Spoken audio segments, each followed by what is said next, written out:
I proposed to my girlfriend of 4 years, but she rejected Maine and broke my stuff, so I ended the relationship with her and her family, and now everyone is upset.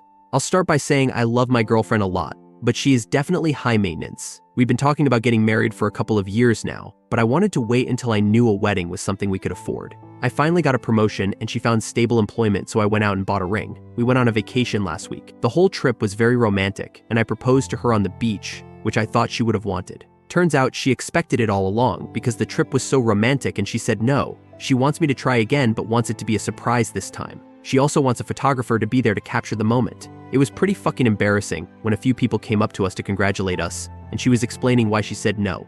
I'm not sure what to do. She wanted it to be a surprise, but also wanted me to propose as soon as I felt ready to. We also talked about her ideal engagement, and it's on a beach, yes seriously, in a forest or in a field. I can't imagine any possible scenario where I could surprise her at one of those locations. She is not the outdoorsy type, so it'd be unlikely she would be in any of those locations anyways. I explained my frustration to her, and she just says, well, if you want to get married, you will find a way to make it work. It seems so bratty and immature, and I'm not sure how to deal with her now. I'm still really pissed off about it.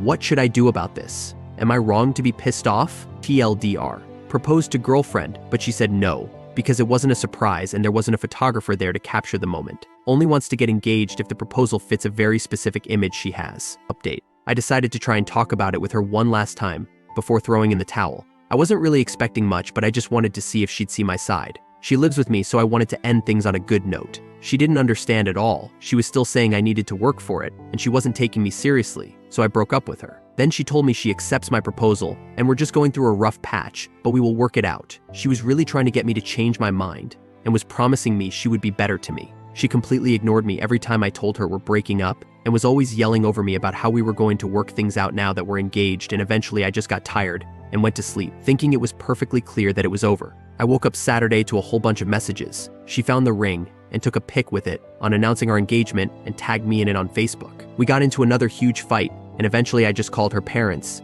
and told them to come pick up all her shit or it's going to the dump as soon as she leaves. They were surprisingly understanding. Her dad seemed really embarrassed by her, but they were a huge help. I know it's illegal to do that, and I was supposed to actually evict her, but she got seriously violent, and I didn't want her in my house anymore. She smashed my iPad and knocked my PlayStation off the TV stand, and both are completely broken, so I didn't want to wait around and see what else she would do. She wouldn't even give me the ring back. Her dad had to guilt her into it. It was pretty pathetic. So that's the end of us. Really sucks I wasted the last 4 years with her, but I guess it was better to get out now. It's nice that I can hang out with all my friends again. A girl I'm friends with asked me out on a date, so that's what I'm doing tomorrow. I'm actually pretty nervous. I know it's way too early, but even if it doesn't work out, it should be fun to start dating again. TLDR. Broke up with GF and she decided that meant we were engaged. Then she threw a fit and broke my iPad and PlayStation. Story 2.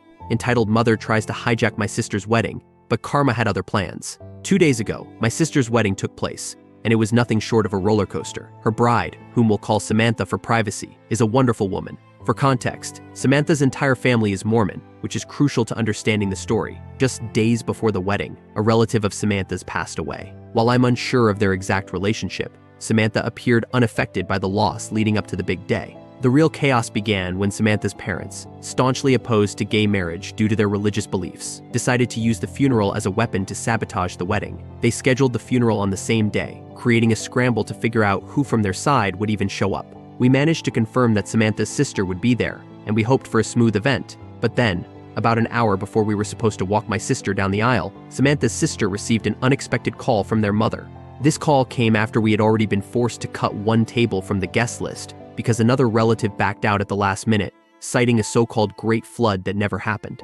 Don't feel too sorry for him, he's notorious for fabricating excuses, and I doubt there was any flood at all. The mother, who had originally refused to attend due to her religious opposition to same-sex marriage, suddenly decided to show up at the 11th hour. Meanwhile, Yappy, the other bridesmaid, had already started causing problems. She wouldn't stop talking and was creating a disruptive atmosphere even before the ceremony began. Samantha's maid of honor had to step in and calm her down, just to keep things from falling apart. By this point, Samantha was already on edge, and learning that her mother was coming pushed her over the edge. I'd love to say there was a dramatic confrontation with the entitled mother, but fortunately, that didn't happen. Instead, she sat through the entire ceremony with a stone-cold expression, neither showing discontent nor enthusiasm. Her demeanor was one of absolute apathy. As the night progressed, Yappy continued to be a major annoyance. incessantly talking and ruining the vibe. The maid of honor, having dealt with her antics all evening, eventually came over to our table and declared, "I'm done with this."